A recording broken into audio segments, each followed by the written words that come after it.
Isso. Sejam bem-vindas, bonitas, para o início dessa aula. Vamos falar sobre relacionamentos afetivos segundo a visão sistêmica. E nesse movimento, nós vamos trazendo como funciona, na visão das constelações familiares, um relacionamento afetivo. Já que eu preciso ir para esse segundo andar, que foi o que nós vimos na última aula, para eu entender como são desenvolvidas essas dinâmicas, eu preciso mudar de mentalidade. Então, a gente vai ver esse movimento dentro da visão sistêmica nos relacionamentos. Né? E para a gente começar, vou colocar aqui os slides desse movimento.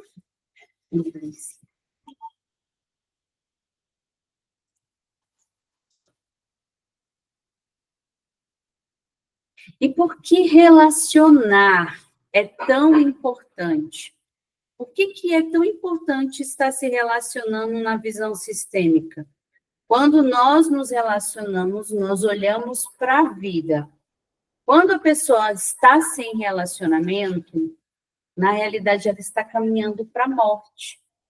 E aí é um dos movimentos que a gente analisa, quando a pessoa está muito travada, quando a pessoa não consegue se relacionar, não quer se abrir para esse movimento. Então, a gente precisa analisar o campo dessa pessoa se não está fechado para a vida.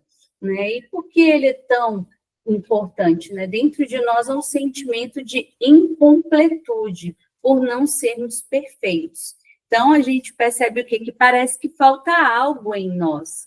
E nesse movimento, o homem aceita uma mulher porque sente que, como homem, lhe falta algo. E a mulher aceita o homem porque sente que, como mulher, lhe falta algo. Ambos faltam o que o outro tem. E cada uma pode dar ao outro o que precisa. Né? Essa é uma frase de Bert Hellinger, onde a gente traz esses movimentos de entender por que é tão importante se relacionar nesse movimento. Né? E dentro do relacionamento, nós passamos por 4 fases. E a primeira, óbvio, é a fase da paixão. Nessa fase, nós não conseguimos enxergar o outro. Nós enxergamos tudo o que nos faltou e que o outro preenche. Por isso, a paixão ela não dura muito tempo. Né? Já tem alguns estudos que elas duram aí de 6 meses a 2 anos. Então, o nível de paixão, de admiração que nós enxergamos que o outro está nos preenchendo, mas é uma projeção nossa em frente ao outro. Na realidade, não, a gente no começo não ama a pessoa, a gente se apaixona justamente por preencher aquilo que a gente sentia que faltava. Por ser do nosso passado, pode ser aquilo que faltou do nosso passado ou que faltou do passado de nossas mulheres. Então, nesse movimento, sim para preencher uma falta. Aqui é a nossa consciência e a consciência do clã, a consciência familiar. Então, ao mesmo tempo, nós vemos as virtudes do parceiro. Então, a gente, na época e vocês podem interagir com as mensagens, e assim, no tempo do namoro é o quê? A gente geralmente pensa no quê? Né, realmente ali nas... Como é que fala? Na qualidade do outro, e a gente exalta a qualidade do outro, a gente não consegue ver o defeito do outro nesse movimento. Né? E nesse movimento, por que tem pessoas que não conseguem se apaixonar? Né? E é interessante que quando vem no atendimento assim, a pessoa fala assim, Marcela, eu não me apaixono por ninguém, às vezes eu fico por conveniência, né? E eu não sei o que é esse sentimento do se apaixonar, do ficar apaixonado. Então, muitas pessoas, às vezes, casam, têm filhos, mas sem esse sentimento. né? E nesse movimento são o quê? São pessoas que vieram de clãs onde as mulheres não puderam ser felizes, ou foram castradas em sua sexualidade, por tradições. E isso aconteceu muito. Examina aí a sua avó, a sua mãe, a sua avó, a sua bisavó, se você tiver a história da sua tataravó, imagine o tanto que essas mulheres foram castradas na sua sexualidade, no sentir, no desejar a vida. E às vezes você nasce identificada nesse movimento. E dentro desse movimento não acontece a paixão. Acontece só uma preocupação de seguir a vida, ou então não acontece. Né? Em alguns casos, realmente a pessoa nem se relaciona. Né? Então, essas pessoas, elas não estão abertas para sentir o prazer na vida. Né? E nesse movimento, é um movimento que trava. Né? Então, às vezes, ela pode até tentar, mas ela não progride. Né? Agora, tem um outro tipo de pessoas que só gostam da fase do apaixonamento. Então, elas gostam de ficar apaixonadas, mas elas não gostam de algo mais profundo.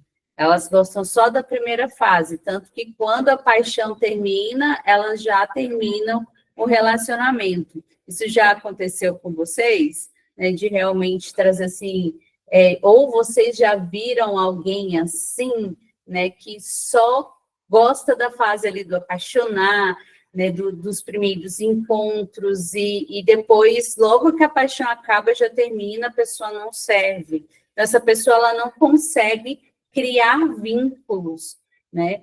Nesse caso, geralmente está ligado com o clã de origem, né? Ali o pai, mãe, a mulher está no campo do pai, ou quando é o homem, ele está no campo da mãe. Então, eles têm questões mal resolvidas. A mulher com o pai e o homem com a mãe. E aí eles ainda estão presos e ainda estão no modo infantil e por isso muitas vezes não conseguem se relacionar. Então, essa também é algo que acontece nas traições. Então, pensa assim, aquela pessoa sempre está traindo, ela não consegue ter um vínculo somente com uma pessoa. Justamente ela está presa no seu campo de origem. Se a gente for analisar a vida dela, com certeza está ali pai e mãe, uma dinâmica de triangulação, e essa criança no meio. E aí a gente entende que ela não está liberada para a vida, não está liberada para relacionamentos. Aqui o próximo. Cuidado com as listas. Isso aqui é muito importante, porque acontece nos meus atendimentos.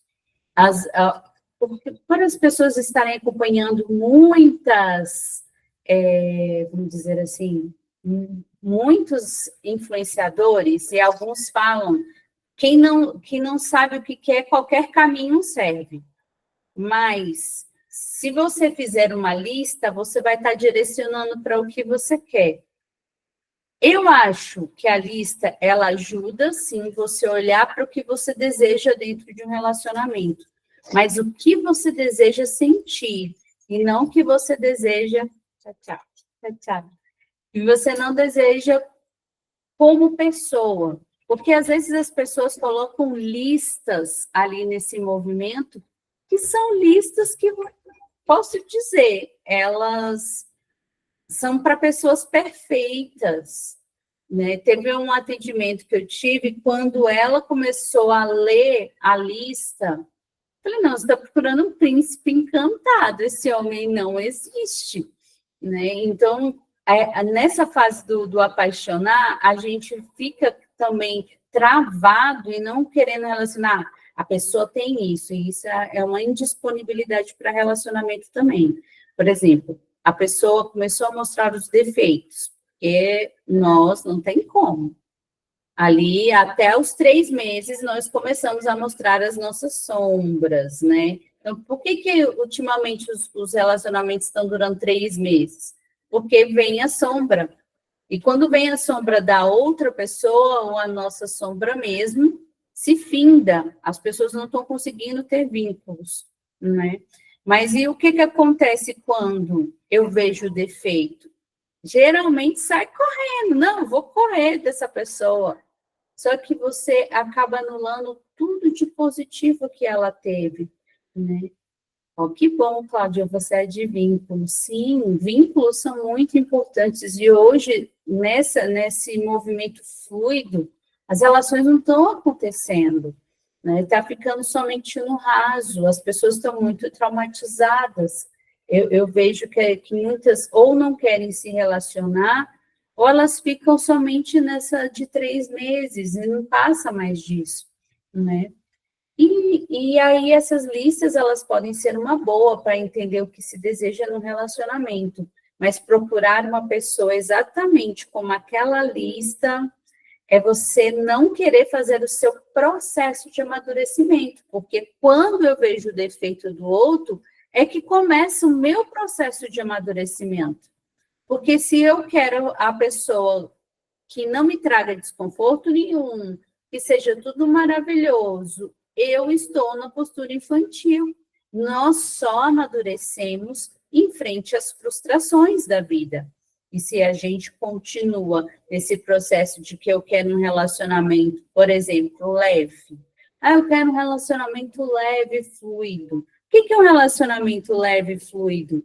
Né? Muitas vezes as pessoas nem sabem o que é um relacionamento leve, fluido. Um relacionamento leve é um de fácil manutenção, porque há conversa, há resoluções. Há conversas difíceis, sim, mas elas são resolvidas, né? Qual é o relacionamento pesado? Geralmente é o que tem muita cobrança. E se a gente for analisar, quem viu aí o casamento às cegas 50 a mais? Quem tá, eu não vi ainda todo, mas quem já assistiu um pedaço ou viu já ele todo? Nesse movimento, o que a gente vai analisando é justamente, encontrou ali, não, a gente é incompatível, já termina, já acaba tudo, o programa ficou curtíssimo, né? Justamente porque as pessoas já desistiram no meio do caminho. Não tem o que eu quero, não tem os estímulos que eu desejo, né? E aí a gente entra numa coisa que esse experimento ele é ótimo, que é o que a gente vive muito com as redes sociais. Quando eu converso por mensagem, o que acontece quando eu converso por mensagem? Eu estou numa máscara. E ali é a conversa estava tão boa, interagindo, é sempre o melhor dos dois. E aí, quando passa para a convivência, o primeiro encontro que você vai olhar a pessoa sem filtro, né? Vai olhar realmente quem ela é dentro da sua vulnerabilidade. Às vezes dura só o primeiro encontro, né? Então, como teve ali no Casamento às Cegas, que teve um movimento do homem, quando ele viu a mulher que ela não era da forma que ele se sentia atraído, ele, na mesma forma, na mesma hora, ele dispensou. E por que esse movimento? Já que o experimento quer que você conheça a essência da pessoa. Ele mostra o quê? Justamente essas relações fluidas. Não dá para criar vínculo em pouco tempo, mas ele realmente joga isso na cara hoje diante das redes sociais, que é esse movimento de estar sempre nesses movimentos rápidos. E aí a pessoa fica frustrada, e olha o que interessante fica frustrada por não ter relacionamento, mas ela também não fica em nenhum. Ela não se dedica, relacionamento dá trabalho. A pessoa vai tirar minha liberdade, que foi uma coisa que foi muito dita lá. Não, é óbvio, relacionamento tira a nossa liberdade, a gente vai dar atenção para outra pessoa, né? Então, é nesse movimento que a gente vai vendo que, apesar de ser uma idade elevada, a imaturidade é imensa, né? E a gente vai analisando que realmente não é sobre idade, e sim sobre amadurecimento, né? Então, para que serve, Marcela, um relacionamento, né? para ampliar a sua capacidade de amar. Mas se você deseja alguém perfeito, é porque está numa visão infantil. Eu ensino uma lista, isso nos meus atendimentos eu trago, mas também nela você se coloca. E quando você se coloca nessa lista, é o que eu tenho de oferecer para o outro. E muitas vezes, em meus atendimentos, as pessoas não sabem responder. O que eu tenho para oferecer para o outro? Geralmente, o que eu escuto, eu sou uma pessoa boa e agradável. Acabou. Acabou. E aí é nesse movimento que a gente precisa aprofundar no autoconhecimento. Quem eu sou? O que eu gosto? O que eu posso proporcionar às pessoas ao meu redor? Né? E não só numa relação de dependência, mas sim numa relação que eu estou aberta para isso. E essa parte é a mais importante que muitas vezes as pessoas ignoram. Por isso que é importante o autoconhecimento. Porque quando eu me conheço, eu sei o que eu proporciono, porque eu faço isso para mim mesma. Então, fica mais fácil esse relacionamento. E ali, depois que a gente passa da fase da paixão, a gente decide o quê? O namoro. Né? Então, a gente escolhe ficar com a pessoa. Né? Nessa fase é onde se verifica melhor as dimensões do outro. É onde encara a realidade. Por exemplo, se tem ex, filhos, né? Para que o relacionamento dê certo, é necessário que o outro respeite a história de seu parceiro, assim como também a sua história precisa ser respeitada. E outra coisa importante nessa fase do namoro, também a família de origem precisa ser respeitada, né? Não se escolhe entre esposa e mãe, entre namorada e mãe, entre filha e pai, né? Então, não tem essa escolha, né? Então, quando a pessoa entra nos relacionamentos, e isso é muito importante, analisar que história que está vindo. Na visão sistêmica, quando eu aceito o aceito o outro com tudo que ele é, com tudo aquilo que ele traz, e assumo as consequências da vida do outro na minha vida.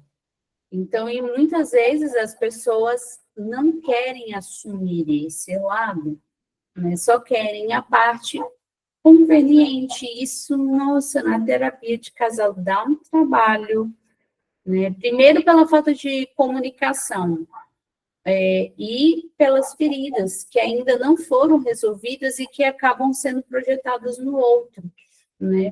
Aqui é onde se aceitam os defeitos e há diálogo sobre eles. E o que acontece nesse movimento? Eu falo do defeito do outro. O outro, ao invés de falar, tá, eu vou refletir sobre esse defeito, se às vezes se desestabilizar lá na hora, fala, não, eu vou fazer assim, eu vou refletir sobre isso, e depois a gente volta a conversar. Ótimo. Agora, o que acontece na maioria das vezes? Para eu me defender, eu ataco a outra pessoa. Ah, também, mas você também faz isso. Eu falo, não, a conversa em questão não é esse segundo defeito do outro. E é isso que a maioria dos relacionamentos acaba entrando numa briga sem fim. Porque aí, ao invés de um acolher o outro, é um atacando o outro. E aí, realmente, não tem fim esse movimento. Né? E aí é onde se acaba o movimento de amor, de um acolher o outro. E também assumimos as alegrias e o custo que implica um vínculo profundo. Então, a gente assume esse custo, que muitas vezes, por exemplo, a pessoa desacostumou tanto a se relacionar, que ela sai, resolve a vida, ela some. A outra pessoa nem sabe como é que está a vida dela, não se corresponde. Então, assim, implica, assim, um vínculo implica eu querer saber do outro, me preocupar do outro, não como satisfação somente, mas sim também como esse carinho com o outro. E uma coisa que eu vejo muito hoje, e é bem interessante nos movimentos por mensagens, as pessoas estão muito ansiosas. Então, às vezes, a pessoa não respondeu, pronto, já viram, a outra pessoa do outro lado já tem crise de ansiedade, alguma coisa está acontecendo, está falando com outra pessoa. Eu vi um caso que a pessoa, ela perdeu o celular. E aí, quando ela conseguiu encontrar, ela foi, mandou mensagem e avisou. E a outra pessoa achou que ela já não queria mais nada com ele. Então, a gente vai vendo que também as mensagens por texto, elas precisam ser combinadas em alguns casos, né? E não trazer pânico, né? E por isso o processo terapêutico também é importante nisso, né? Assumimos o risco. Relacionamento é assumir o risco, pois não sabemos se o outro nos fará feliz. E aí, uma boa pergunta para vocês. Vocês acham que o outro tem que nos fazer felizes? Responde aí, gente. Você acha? O outro precisa nos fazer felizes?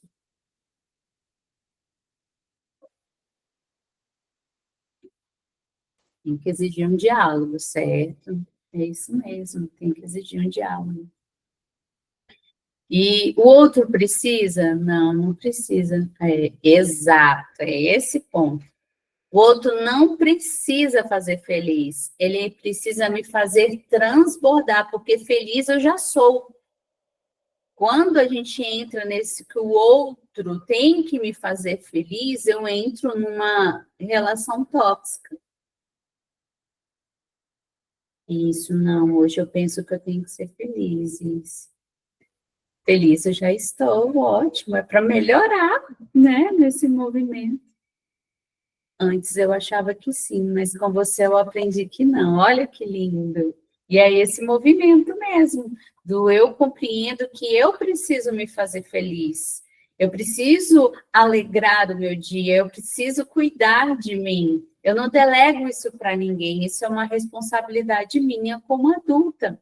E é nesse movimento mesmo que nós vamos verificando que quando nós achamos que o outro precisa nos fazer felizes, a gente fica na postura da criança, porque a criança é aquela que pede, né? E às vezes nós sufocamos os outros no relacionamento. Eu acho que não, porque seria procurar a felicidade fora de si. Exato, e a felicidade está dentro.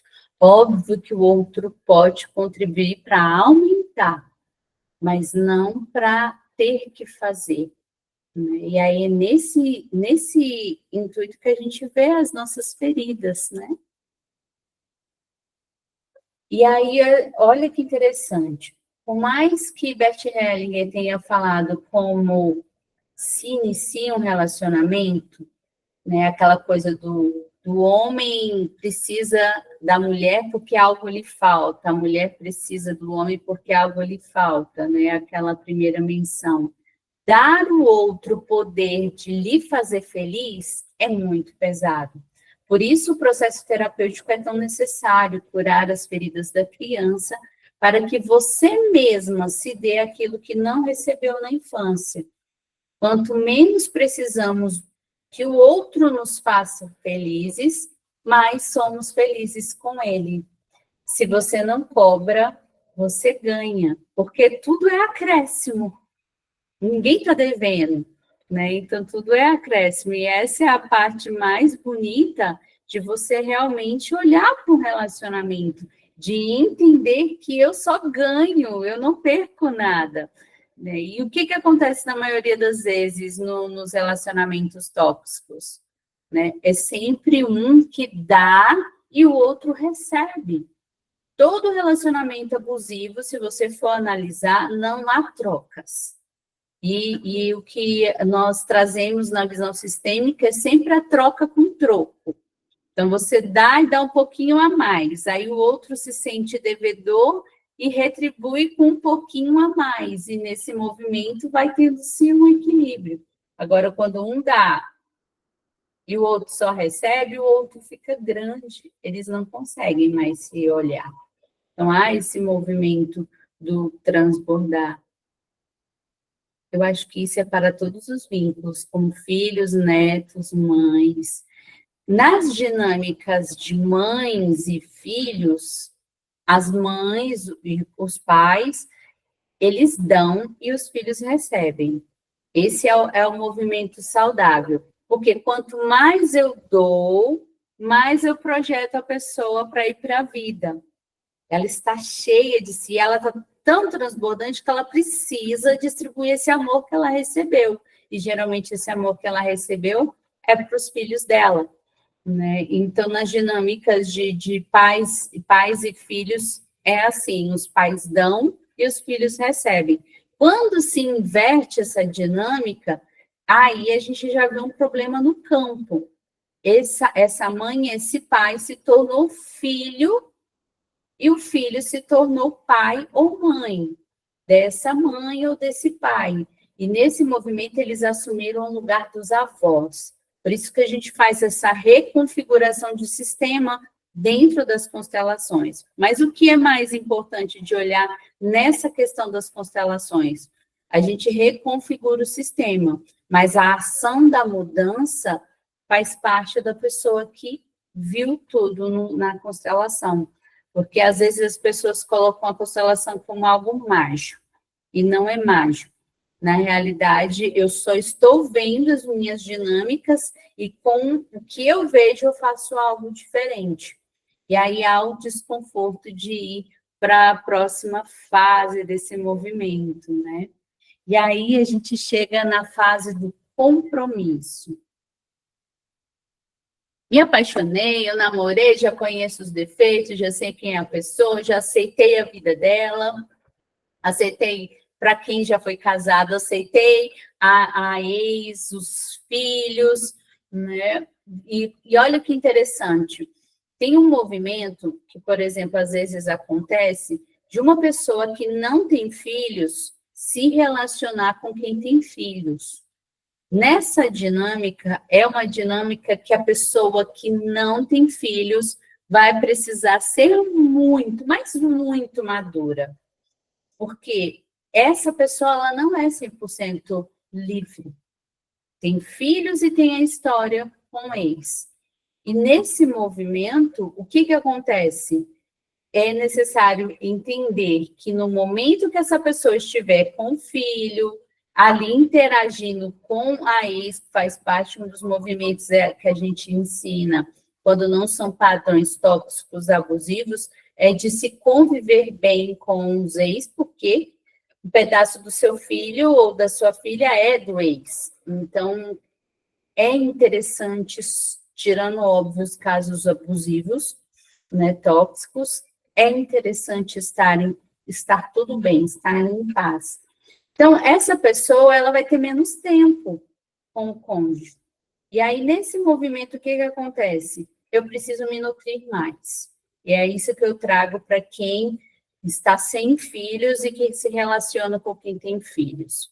Quando os filhos nascerem, aí a relação se equilibra mais. Mas enquanto não tem esses filhos, a pessoa vai precisar se nutrir, e se nutrir muito. E aí, justamente para ela não delegar aquilo que falta na outra pessoa. E eu vejo muito isso acontecer nesses relacionamentos. A pessoa sente, eu sinto excluída, e não é que é excluída, esse movimento é o movimento da infância, né? Eu não me sinto validada, que eu já ouvi muito isso também, é justamente porque ainda está no campo de origem essas feridas, não foram resolvidas dentro de si. E aí, nesse movimento, o relacionamento ele vai já partindo para o fim, né? Aí, justamente porque a outra pessoa ela não é 100% disponível, né? Então, isso tudo foi resolvido. Vamos criar esse mundo, esse cenário, né? Ou a gente pode ver um outro cenário, com as duas pessoas livres. Então, as duas pessoas estão livres, as duas pessoas namoraram, se apaixonaram, namoraram, e agora elas vão para o compromisso, que é o casamento, né? Aqui o relacionamento tem prioridade em relação à família de origem. Sim, na hora que casa, Papai e mamãe ficam em segundo plano, que é outro perigo que acontece nos casamentos, né? Tipo, por exemplo, de ter casos que fala assim, que o filho vira para a esposa e fala, se for para escolher entre você e minha mãe, eu escolho a minha mãe. E aí você vê que, sistemicamente, essa pessoa ainda está no campo de origem, ela não resolveu a vida dela. E aí, nesse movimento, o casamento ele caminha para o fim. Então, quando a pessoa se casa, é tchau, mamãe, tchau, papai, agora vocês são parentes, né? Nesse movimento, porque assumiu esse compromisso maior, né? Em relação também aos anteriores, né? A gente se despede, por isso que eu tenho esse movimento de reprogramação, de você encerrar ciclos, despedir de relacionamentos anteriores, para que o campo fique bem limpinho para você receber uma pessoa de braços abertos, porque esse é o importante, né? E aqui chegam, ali, vamos dizer, aí, aqui é criado o terceiro sistema, então tem o sistema do marido, o sistema da esposa, e é criado entre eles o terceiro sistema, né? Acolhe o que cada um traz e faz diferente. Por isso, as competições entre o jeito de criar podem ser prejudiciais ao casal. Aqui no terceiro sistema que é formado, precisa-se ter acordos, conversas sobre tudo. E eu sei que muitas vezes as pessoas não estão prontas nesse movimento. De como é que vai ser as nossas finanças, como será ali o movimento de criação dos filhos, como são os momentos difíceis, como nós dois vamos lidar, né? Então, tudo isso precisa ser conversado e acertado para formar esse terceiro sistema, né? Aqui chegam os filhos e ter um compromisso de traçarem um novo jeito, integrando as duas famílias, é o mais importante, né? Aqui a relação cresce, a energia, ela vai crescendo, e a energia é distribuída, que vai para os filhos. Aqui, como cresce, então, como ela se expande, pode ser que a atenção seja um pouco diminuída entre o casal, que acontece nessa expansão. Assim, o fluxo vai para o futuro, né? E aqui, nessa fase, é que começam as crises. Sobre o hábito de cada um, um gosta de animar, o outro nem tanto. As crises, né, muitas vezes as pessoas veem como algo ruim, e nem sempre a crise é algo ruim. Crises, como a gente trouxe, as frustrações, elas vêm para ajustes, né? E principalmente quando os dois estão ali prontos para fazer esse movimento. Não delegam um para o outro, assumem cada um a sua parte, né? Então, as crises, elas vêm para nos unir e não para nos afastar, né? E aí precisa, sim, de muita maturidade nesse processo.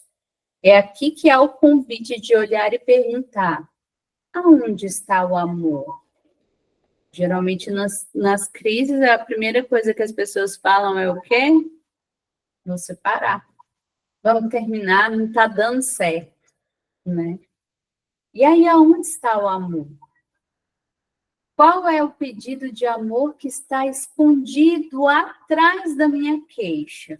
Então, quando vai se analisar uma dor entre casais, a gente precisa ver qual é o pedido de amor que está escondido por detrás. Que é o quê? A parte da menina, a parte da criança. Será que isso que eu estou pedindo para o meu cônjuge é a minha criança que está pedindo para ser validada? Porque se for minha criança, aí é onde que a gente tem que distinguir, eu trago muito isso nos meus atendimentos. Quem fala é a criança, é a menina ou é a adulta? Nesse movimento de falar assim, quem é que quer ser validada? Muitas vezes é a menina, porque a adulta não precisa de validação, a adulta já sabe o que ela quer. E aí as pessoas ficam meio confusas com esse movimento, mas na realidade a nossa criança ela não morre, ela vai estar aí conosco durante a vida toda, né? E nutrir essa criança do jeito certo e colocá-la no jeito certo é que faz parte dos meus processos. Então, essa pergunta é pergunta de chave, se vocês quiserem anotar, quando dói em mim, quem está doendo? É adulto ou é a criança? A maioria das vezes é a criança, não é a adulta, né? Então, a da menina, você mesma precisa resolver. Se você não consegue resolver as questões da sua menina, é por isso que o processo terapêutico vem, né? E é nessa hora que acontecem as brigas de um olhar para o pior do outro. Então, é a hora que eu tinha falado anteriormente. Eu vejo, esse é seu defeito, vamos dizer assim um exemplo. Amor, esse é o seu defeito, está me deixando desconfortável, está prejudicando a nossa relação. Aí a pessoa, ao invés de, tá, amor, vamos conversar sobre isso. Nossa, é desconfortável, eu nunca tinha pensado que era tão desconfortável para você. Isso numa conversa de adultos, né? Então, tá. Então, e aí cada um traz a visão e também comunica que doeu. É muito importante, né? Até para a pessoa também tomar um certo cuidado. Até para a gente também entender se não é uma relação tóxica, porque quando é uma relação tóxica, a outra pessoa gosta de ferir. Ela fere por prazer. E é por isso que a gente precisa analisar muito o período do namoro. Entender os gatilhos que já começam lá e às vezes as pessoas não prestam atenção porque está nesse enamoramento, nesse apaixonamento, e acaba que realmente não prestam atenção nesse movimento. E aí a gente vai e fala assim, tá, então eu vou analisar, se for muito desconfortável da pessoa dar a resposta, não, amor, depois a gente conversa, eu vou refletir sobre isso. Às vezes uma pessoa, eu, por exemplo, Marcela, às vezes eu preciso de 2 a 3 dias para eu digerir aquilo que me foi trazido, sabe? E não é porque eu vou querer atacar o outro e diminuir o outro, porque o que acontece na maioria das vezes é, mas você tem esse defeito. Eu falei, tá, mas a gente fala desse meu defeito outra hora. Agora é hora da gente falar dessa situação e resolver essa situação em específico. Fiquei desconfortável com essa situação, né? Então, isso, aí a gente entra também um pouco dos transtornos, né? Porque tem alguns transtornos que eles acabam, as pessoas não sabem lidar com frustração e quer atacar logo para terminar logo, porque entra num profundo desconforto. Então, por isso que a gente precisa criar um clima amigável para conversar. Mas a outra pessoa também precisa entender que, sim, relacionamentos têm conversas difíceis, não somente conversas fáceis, né, nesse movimento. Quem olha procurando o amor, olha sempre para a solução.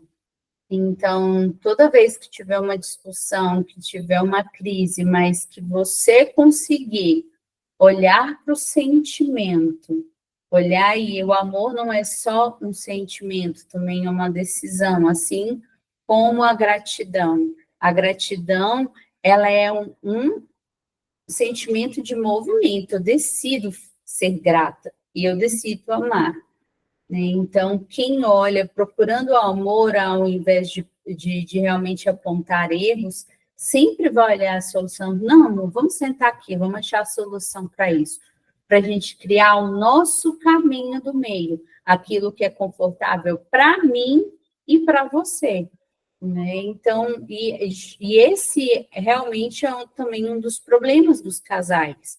A maioria das vezes, um não quer abrir mão, não querem traçar um caminho do meio.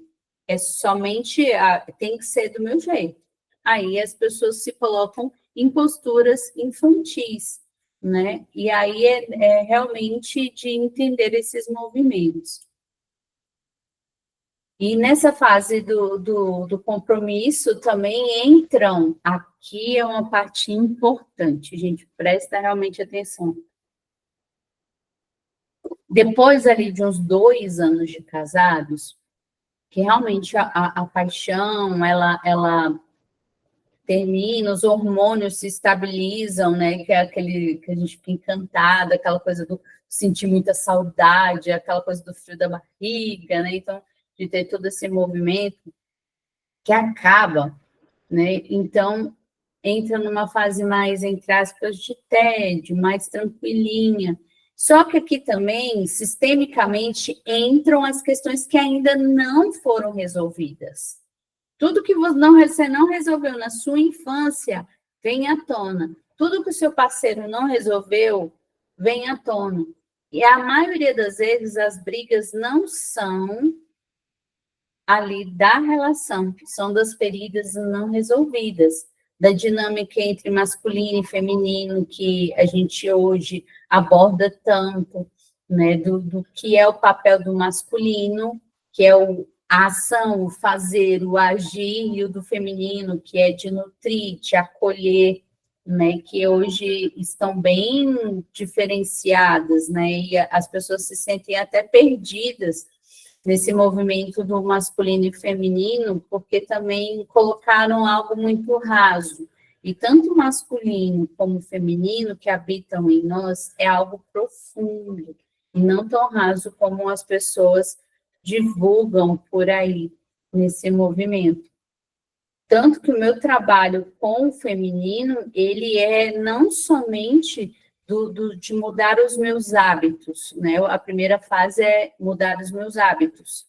Depois vem para o profundo, é eu olhar para a mãe, olhar para o pai, olhar para as minhas ancestrais, é eu limpando esse movimento. E cada vez que eu aprofundo mais feminina, eu fico, sem perder o masculino.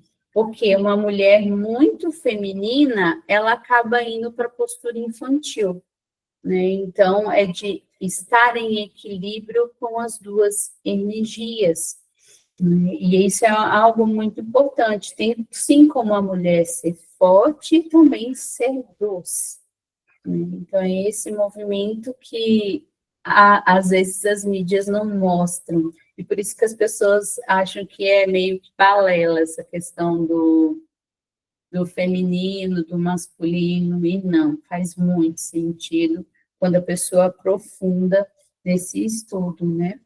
Então, tem as funções da mulher, as funções do homem, há um desejo de excluir a sombra do outro, né? Então, eu não acolho os seus defeitos, eu não vejo as suas sombras, eu só quero a parte boa. Essa é horrível, você tem que mudar. Geralmente é isso que acontece quando há as discussões, né?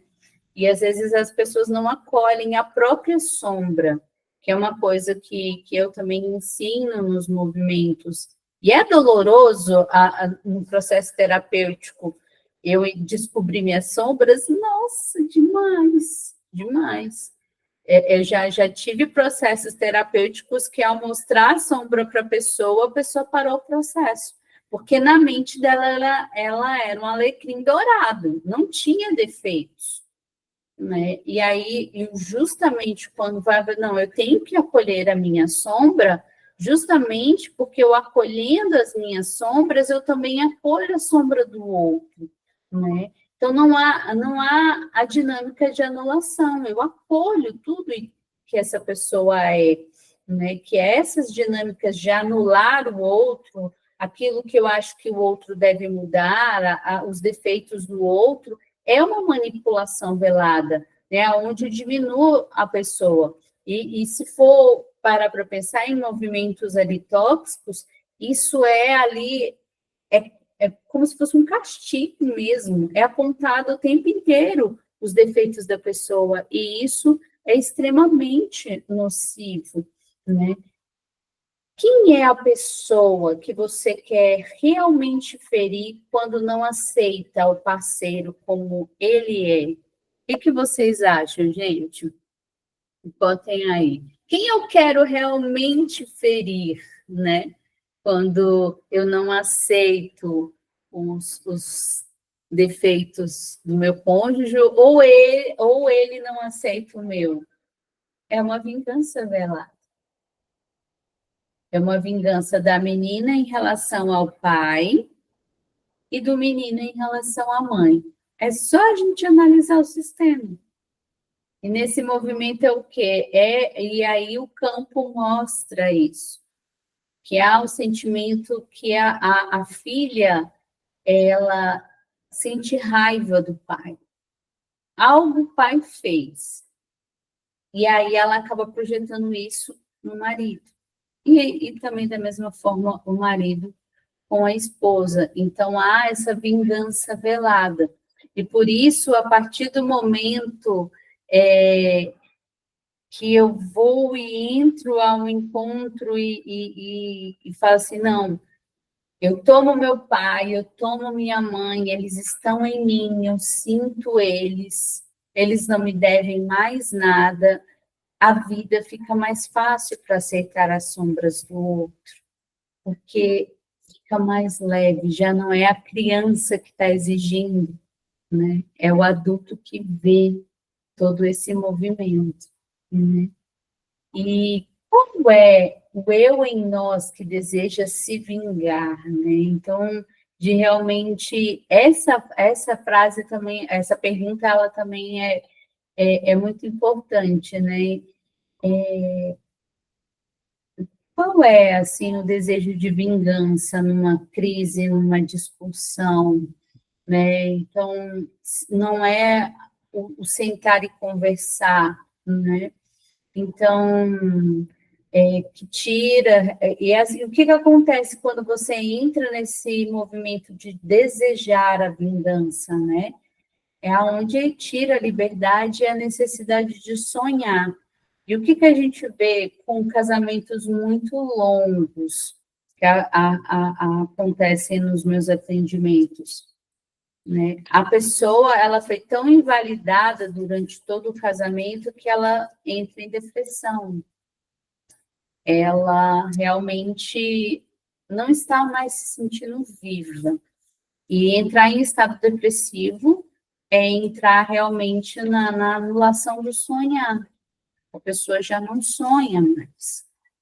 E esse movimento é o movimento mais profundo e ele é mais demorado de sair dele, né? Então, quando está ali no movimento ainda de ansiedade, ele é mais fácil de lidar do que o de depressão, né? E para quem perdeu a vontade de sonhar, há um profundo processo de resgate, né? Desses sonhos que eles existem, que é da nossa criança, mas que eles foram reprimidos a ponto de eu não conseguir mais olhar para eles. Então, é de realmente verificar, cadê a criança que habita em mim? E ter esse resgate da criança. Eu perdi a vontade de sonhar, é um vazio muito grande. Eu lamento muito, Cláudio, mas a gente vai trabalhar esse movimento interno dentro de você. E ele pode começar hoje, examinando e visitando a Claudinha. O que a Claudinha gostava de fazer quando era criança? A gente começa a voltar a sonhar, nutrindo aquilo da infância que nós não vivemos. Tem um filme muito bonito, que de vez em quando eu passo para as pessoas que eu acompanho assistirem, A Lista da Minha Vida, né? Uma menina escreveu a lista de tudo que ela queria fazer durante a vida dela. E deixou a lista para lá. A mãe dela pegou essa lista e guardou. É muito bonito esse filme. E a mãe dela fala que para a filha conseguir... Ela faleceu, a mãe, mas a mãe ela fez um acordo com a filha, que ela receberia a herança se ela realizasse todos os sonhos dela de menina.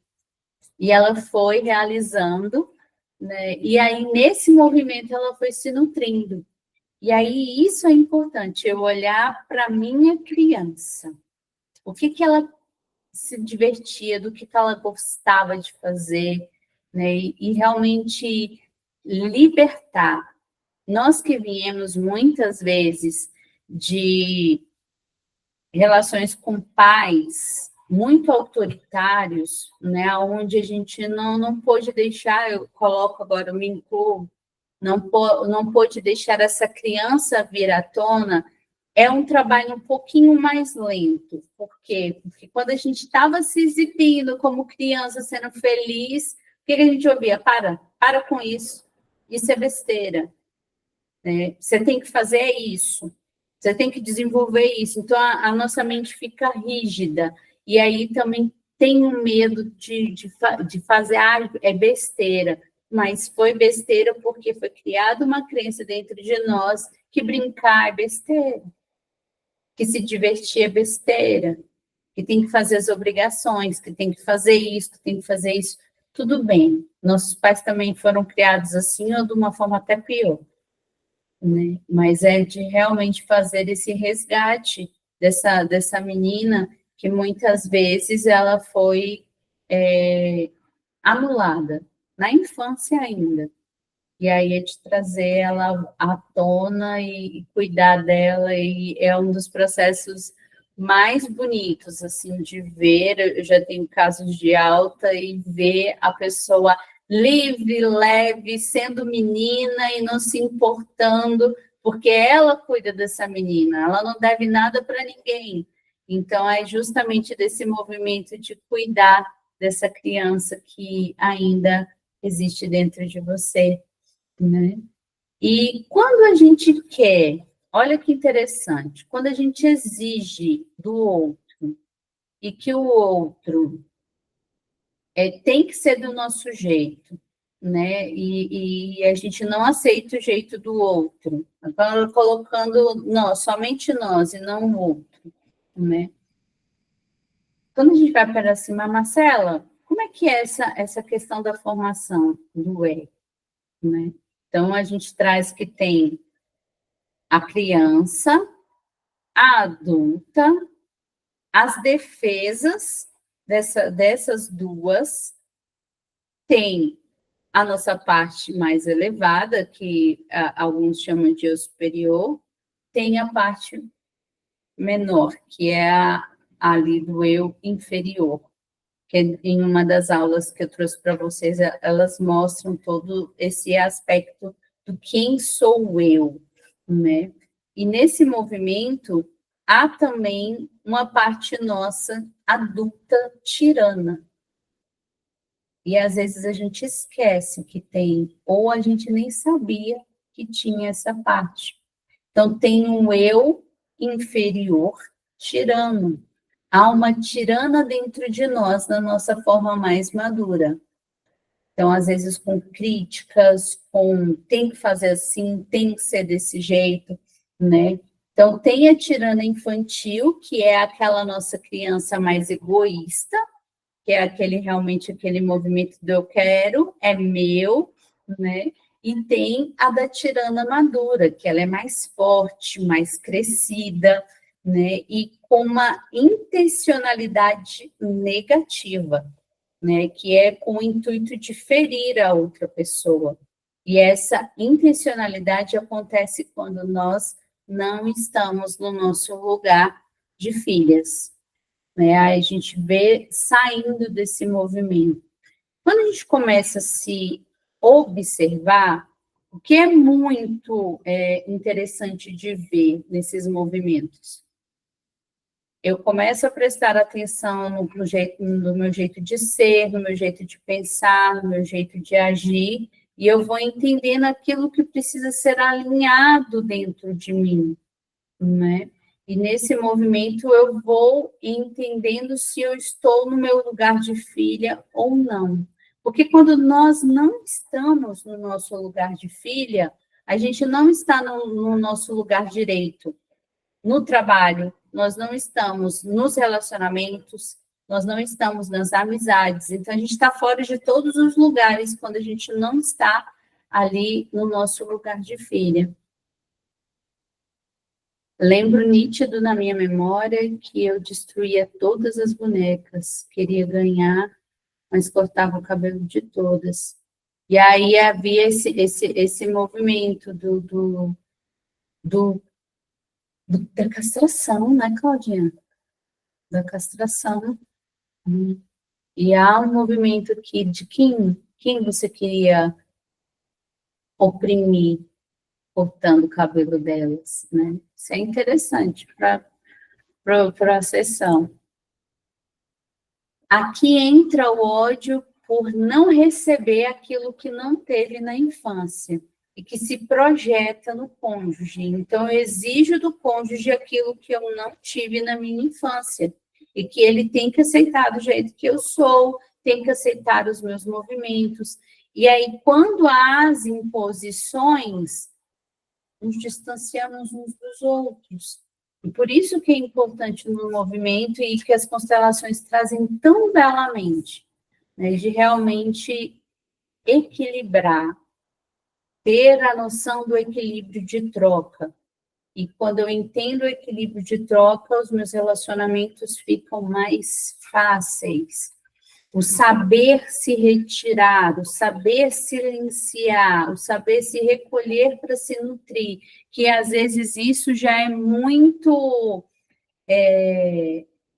Eu atendo mais mulheres, mas que é visível, porque nós somos criadas para proatividade.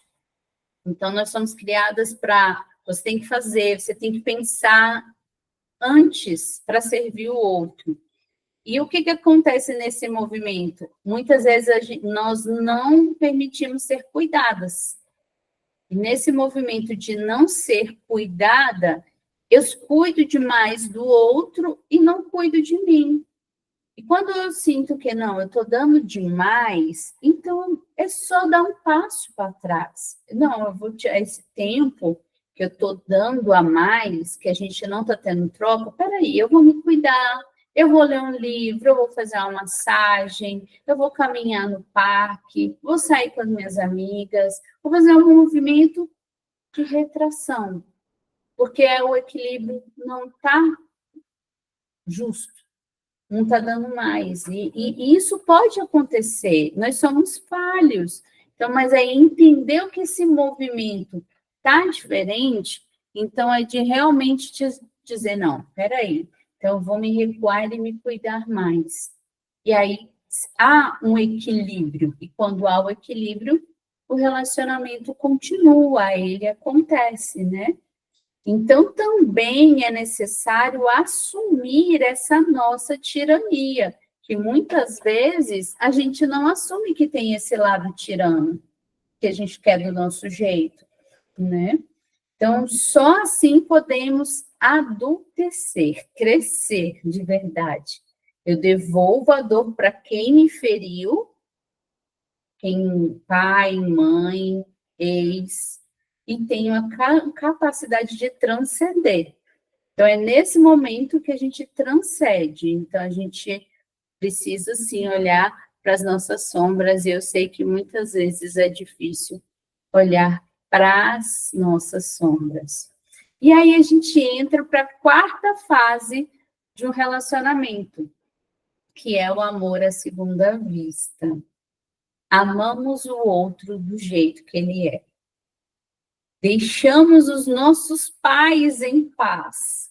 Os pais dele, os pais meus, está todo mundo em paz. Né? Tomamos esse pai e essa mãe na nossa vida. Vivemos com o nosso pai pacificamente, e para o homem é viver assim, vivemos com o nosso pai pacificamente. E, no caso do homem, ele vive pacificamente com a mãe. Enquanto esse homem estiver ferido com a mãe, ele não consegue ter um bom relacionamento. Enquanto essa mulher ainda estiver ferida com o pai, ela não consegue ter um bom relacionamento. Essa é a primeira ferida que precisa ser resolvida, né? Esse amor, ele não é movido pela paixão. Aqui já não há mais paixão, mas tem o processo do se reapaixonar, que é o mais bonito. Né? Depois de muito tempo, olhar para a pessoa e do nada vir aquele fogo, aquela paixão, né? Mas justamente porque há essa consciência, né? Que aqui a entrega, ela é transcendente, ela é generosa, né? Ele se ama a vida com tudo como foi. Eu aceito tudo, eu recebo tudo. Recebo ex, recebo filho, recebo mãe, recebo pai, recebo a história, recebo transtorno, recebo tudo. Né? E aí, nesse movimento, o amor está em movimento com a vida. Os dois decidem se transformar no relacionamento. E essa realmente é a parte mais bela que entra no amor à segunda vista. E o amor à segunda vista é possível, principalmente quando os dois decidem fazer esse movimento. Né? Assim, não, tá uma bagunça, mas vamos dar um jeito juntos, né? Que é o mais belo, né? E aqui o casal vai para o estado de união. Né? Aqui há a união concreta. E aí você entende que, caramba, para ter um relacionamento maduro, precisa passar por essas fases, essas 4 fases de relacionamento, né? E aí, umas frases de Bert Hellinger que eu trago agora para a reflexão de vocês, né? A relação de casal é, na verdade, um evento contra o morrer, que é um movimento para a vida. Quem não se relaciona não está olhando para a vida, sim para a morte. A vida deve perdurar. Mesmo na relação de casal, realiza-se um processo de morte, um processo de desprendimento progressivo, o desprender das minhas expectativas frente ao outro. Então, há essa parte minha, egoísta, que acaba morrendo. Né? Com a aceitação, o relacionamento ganha profundidade e forças especiais. Ele, então, tem algo tranquilo. Então, a aceitação no relacionamento ganha essa profundidade. O aperfeiçoamento vem depois do relacionamento, no desprendimento definitivo. E esse é o desprender daquilo que muitas vezes eu acredito como certo. Então, é de realmente, não é, às vezes não vai ser como eu desejo. E por isso que o se nutrir é muito importante, o se cuidar é muito importante, e que em muitos relacionamentos as pessoas se anulam. E eu que passei aí por 2 casamentos, um bem curtinho, o outro mais longo, eu posso dizer isso com propriedade, né? De dizer que se a gente não prestar atenção, a gente se abandona completamente, principalmente nós mulheres. Porque quando uma criança entra na nossa vida, a gente esquece de ser mulher. Então, precisa ter esse caminho de volta para ser mulher. Porque aquele amor é tão grande, ele é tão intenso que nós viramos mãe. E aí, às vezes, viramos mãe também do marido. Então, nesse movimento, há um movimento do resgate para essa mulher que ainda vive, só está adormecida, mas ela ainda vive aí dentro de vocês. E aí, minhas flores, vocês gostaram dessa live de hoje, dessa aula, falando aí sobre os movimentos de como é um relacionamento na visão sistêmica, de como é o processo, né, de realmente entender como a visão sistêmica olha para os relacionamentos afetivos. Né? Por que a Marcela está trazendo essas aulas? Para ampliação de consciência, porque nesse movimento, eu ampliando a minha consciência, eu consigo me relacionar melhor. Né? E também tem mais eficácia as constelações com as quais eu vou fazer, porque eu já tenho esse nível de consciência. Né? Sim, maravilhoso, gostei muito, gratidão. Gostei de saber, muitas coisas foram novas para mim, que ótimo. Que é esse movimento, por isso que é muito bom organizar uma sequência do que é, porque muitas vezes dentro do processo terapêutico a gente não tem tempo de trazer tudo. E esse é um dos motivos pelos quais eu estou fazendo essas aulas, Porque às vezes eu falei, poxa, eu não falei aquilo, não deu tempo. Então, aqui fica algo até que pode surgir questões para o processo terapêutico. Então, é também para ajudar vocês na tomada de consciência frente à visão sistêmica, que é algo profundo, né? Então, é algo que eu estou estudando praticamente aí todos os dias, estou sempre estudando algo sobre as constelações, e nesse movimento a gente sabe que é profundo, mas também quando a gente entende essa filosofia de vida, a gente se liberta, né? Muito boa. Isso, e foi uma alegria, assim, estar com vocês nessa aula, né? Se vocês quiserem chamar, convidar pessoas para esse grupo gratuito, né? Que é justamente aqui você tem a liberdade de perguntar e da gente interagir, vocês podem divulgar, né? E estou aqui para ajudar vocês nessa tomada de consciência e, e realmente ter uma vida com mais suavidade, né? Sim, suas aulas ajudam muito, junto com a terapia, formam uma força imensa, isso.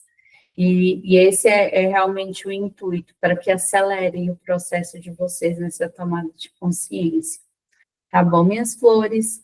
Fiquem bem, né? Não esqueçam de depois, quando subir para o YouTube, de comentar, de compartilhar, de curtir. Vamos divulgar para mais pessoas esse movimento tão lindo de tomada de consciência para uma vida mais leve, tá bom?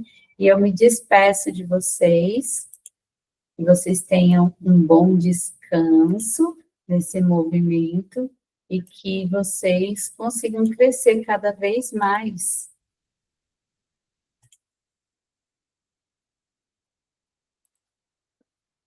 Esperando vocês saírem, que aí nesse movimento fica facinho para mim. Tchau, tchau. Tchau, tchau. Muito obrigada por mais essa aula.